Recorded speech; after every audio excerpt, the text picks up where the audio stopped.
Mid day মিলে দুর্নীতির প্রতিবাদ করায় প্রধান শিক্ষককে মারধর করার অভিযোগে অভিযুক্ত দুই সহকারী শিক্ষক ও স্কুল পরিদর্শকের বিরুদ্ধে এবার জেলা প্রশাসনের নিকট অভিযোগ দায়ের করলেন প্রধান শিক্ষক। এই নিয়ে মালদহের হরিশ্চন্দ্রপুরে চাঞ্চল্য ছড়িয়ে পড়ে। মিড ডে মিলে দুর্নীতির প্রতিবাদ করায় প্রধান শিক্ষককে মারধর করার অভিযোগে অভিযুক্ত দুই সহকারী শিক্ষক এবং স্কুল পরিদর্শকের বিরুদ্ধে এবার জেলা প্রশাসনের নিকট অভিযোগ দায়ের করলেন প্রধান শিক্ষক। এই নিয়ে মালদহের হরিশ্চন্দ্রপুরে চাঞ্চল্য ছড়িয়ে পড়েছে। হরিশ্চন্দ্রপুর 2 নম্বর ব্লকের কোরিয়ালি সার্কেটের দুবল প্রাথমিক বিদ্যালয়ের প্রধান শিক্ষক রিয়াজুল হককে গত 27 জুন স্কুল পরিদর্শকের দপ্তরে ডেকে তাকে চেয়ার দিয়ে বেধড়ক মারধর করার অভিযোগ উঠেছিল এই স্কুলের দুই সহকারী শিক্ষক সফিকুল ইসলাম এবং ভাস্কর মণ্ডলের বিরুদ্ধে। সপ্তাহে স্কুল পরিদর্শক মনিরুল ইসলামের ষড়যন্ত্র এবং উস্কানিতে হয়েছিল বলে অভিযোগ প্রধান শিক্ষকের। সেই থেকে আতঙ্কে স্কুল যেতে পারছেন না প্রধান শিক্ষক।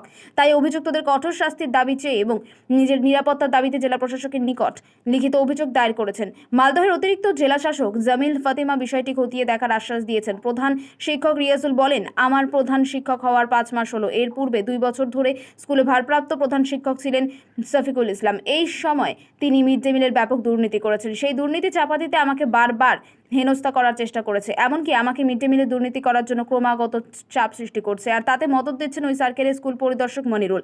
প্রধান শিক্ষক আরও বলেন, পারিবারিক সমস্যার কারণে আমার বেতন বন্ধ হয়ে যায়। অর্ধেক বেতন চালু করার জন্য স্কুল পরিদর্শন মনিরুল অন্য স্কুলের এক শিক্ষকের মাধ্যমে আমার কাছে 2 দফায় 12,000 টাকা ঘুষ নিয়েছিলেন। আমি গোপনভাবে সেই ভিডিও করে সোশ্যাল মিডিয়ায় ভাইরাল করে দিয়েছিলাম। সেই থেকে স্কুল পরিদর্শক ষড়যন্ত্র করে আমাকে হেনস্থা করছে। যদিও স্কুল পরিদর্শনের বিরুদ্ধে ওঠা অভিযোগ একেবারেই ভিত্তিহীন বলে উড়িয়ে দিয়ে বলেন, প্রধান শিক্ষক সমস্ত মিথ্যা অভিযোগ করে তাদের নামে বদনাম করার চেষ্টা করছে। হরিশ্চন্দ্রপুর 2 নম্বর ব্লকের তাপস কুমার পাল বলেন, আমি স্কুলে গিয়ে 2 পক্ষকে ডেকে মিড ডে মিলের সমস্যা সমাধান করে দিয়েছিলাম। আবার নতুনভাবে জেলা প্রশাসনের নিকট অভিযোগ দায়ের করেছেন প্রধান শিক্ষক। বিষয়টি দেখছি। আপনি মনিরুল ইসলাম কথা বলছেন তো, school incharge, school of incharge? হ্যাঁ হ্যাঁ বলছি আপনার বিরুদ্ধে ধুবল স্কুলের হেডমাস্টার আপনার বিরুদ্ধে অভিযোগ করেছে একটা। হুম। অভিযোগটা হচ্ছে যে আপনি ঘুষ নিয়েছেন, ঠিক আছে, আর আপনার ষড়যন্ত্র করে আপনার কয়েকজন শিক্ষক সহ শিক্ষক মিলে তাকে মারধর করেছে। তিনি এখন বাড়ি ছাড়া। কি বলবেন? পুরোপুরি মিথ্যে কথা, ভুয়ো কথা, এটা পুরোপুরি মিথ্যে।